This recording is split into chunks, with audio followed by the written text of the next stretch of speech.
안녕하세요. 전월 발표 시작하겠습니다. 저는 아스마에서 클리니컬 리미션이라는 개념을 도입하고 치료의 목표로 설정하는 것에 대해 반대하는 입장에서 발표를 준비했습니다.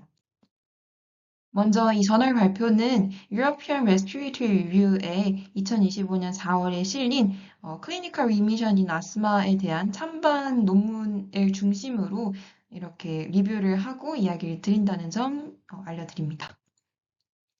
먼저 관해에 반대하는 입장의 핵심은 세 가지입니다. 첫째, 데피니션에 문제가 있고, 둘째, 에비던스에 문제가 있으며, 셋째, 이를 실제 치료 목표로 삼기에는 아직 임상적 의미가 불안정하다는 것입니다.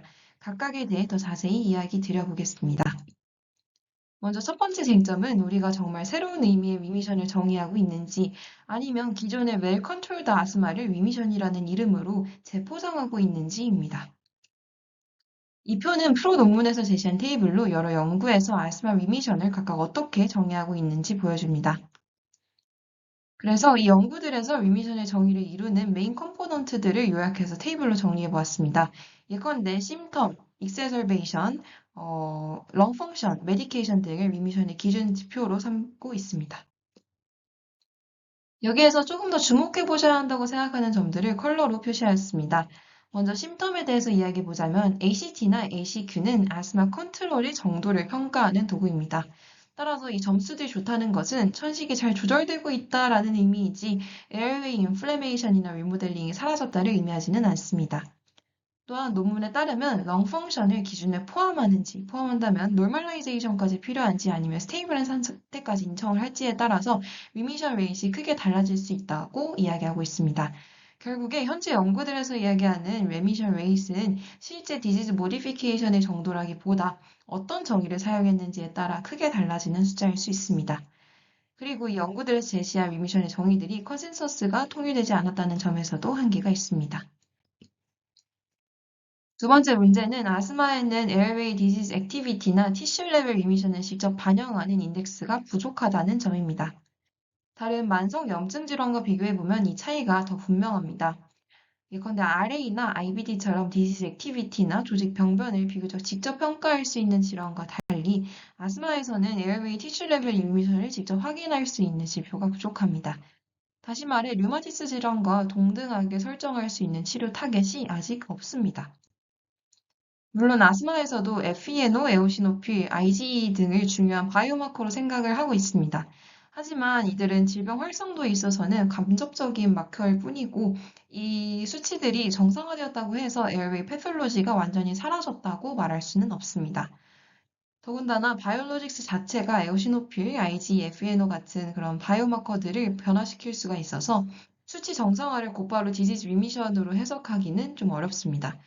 그리고 치료를 중단했을 때 누가 재발할지 예측할 수 있는 마커가 아직 없다는 것도 한계점입니다. 이러한 문제는 타입 2 로우 아스마에서 더 뚜렷하게 나타납니다. 타입 2 하이 아스마는 FeNO나 에오시노필 같은 바이오마커를 참고를 할 수가 있는데 타입 2 로우 아스마에서는 특히 증상이 남아있을 때 이게 에어웨이 인플레메이션 때문인지 아니면은 비만이나 GERD 같은 합병증 때문인지를 구분하기가 더욱 어렵다라는 문제도 있습니다. 이제 두 번째 쟁점으로 넘어가겠습니다. 설령 바이올로직스 치료 중 리미션처럼 보이는 상태가 생긴다고 해도 이것이 치료 중단 후에도 지속되는 추 리미션인지를 보아야 합니다. 현재 대부분의 연구는 바이올로직스를 사용하는 동안의 결과를 보고합니다. 하지만 바이올로직스를 중단하거나 감량한 이후에는 익세설베이션이 증가했다는 연구들도 종종 있습니다. 예컨대 코멧 연구를 보시면 메폴리주막을 중단하고 나서 대조군보다 익세설베이션이 증가했고 에스마에 대한 컨트롤도 감소되었습니다. 이렇듯 바이올로직스 지속과 감량, 중단 후 재발 예측에 대한 근거가 아직 부족해 더 많은 연구가 필요한 상황입니다. 이제 마지막으로 리미션을 실제 환자 진료에서 치료 결정을 바꿀 만큼 명확하고 안전한지 그런 개념인지를 살펴야 합니다. 현재의 리미션 개념은 위약군에서도 기준을 충족한 경우가 많았습니다. 또한 원래 자연적으로 관해되는 환자들이 있어서 실제 바이올로직스에 의해 반응하고 관해가 된 사람은 투여한 사람의 3분의 1에 불과한 것으로 알려져 있습니다. 그래서 아직 관해의 개념이 명확하거나 안정적이지는 못하다고 생각합니다. 게다가 관해를 목표로 삼으면 오히려 과잉 치료가 생길 수 있다는 우려가 있습니다. 샤말 트라이얼에서는 벨랄리주맙 치료 중 많은 환자들이 ICS를 감량할 수 있었고, 심텀 컨트롤과 익세설베이션 컨트롤은 대체로 유지가 되었습니다. 하지만 포스트혹 아날리시스에서는 ICS를 많이 줄인 군에서 FEV1 감소와 FeNO 증가가 관찰되었습니다. 이런 상황에서 FEV1과 FeNO 지표를 포함한 관해가 치료의 목표가 된다면 의사는 바이오로직스를 쓰는 환자에서도 데일리 ICS를 계속 유지하는 것이 바람직하다고 판단할 수도 있습니다. 그렇게 되면은 장기적인 ICS 사용의 부작용, 바이오로직스의 비용 부담, 그리고 의료 접근성의 불평등 문제 등이 생길 수가 있습니다. 마지막으로 리미션이라는 단어가 환자에게 어떤 의미를 주는지도 생각해야 합니다.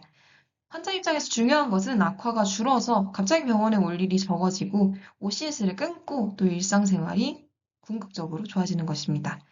그런데 관해라는 말은 여전히 치료가 필요한 환자에게도 거의 나았다 또는 치료를 중단할 수 있다라는 인상을 줄 수 있습니다. 관해가 왔다면 ICS와 바이오로직스 중 무엇을 먼저 줄일지, 재발은 또 어떻게 예측할지에 대한 합의가 없는 상황에서 이 용어를 너무 빨리 임상에 도입을 하면 환자에게 잘못된 기대와 혼란을 줄 수 있습니다. 정리하면 아스마 리미션은 앞으로 연구가 되어야 할 매력적인 개념입니다. 하지만 현재 프라이머리 클리니컬 타겟으로 도입하기에는 아직 에비던스가 적고 이르다고 판단합니다. 정의가 명확하지 않고 아직 연구가 부족하며 그러다 보니 현재 도입을 논하는 것은 시기상조인 측면이 있다고 생각합니다. 레퍼런스입니다. 발표 들어주셔서 감사합니다.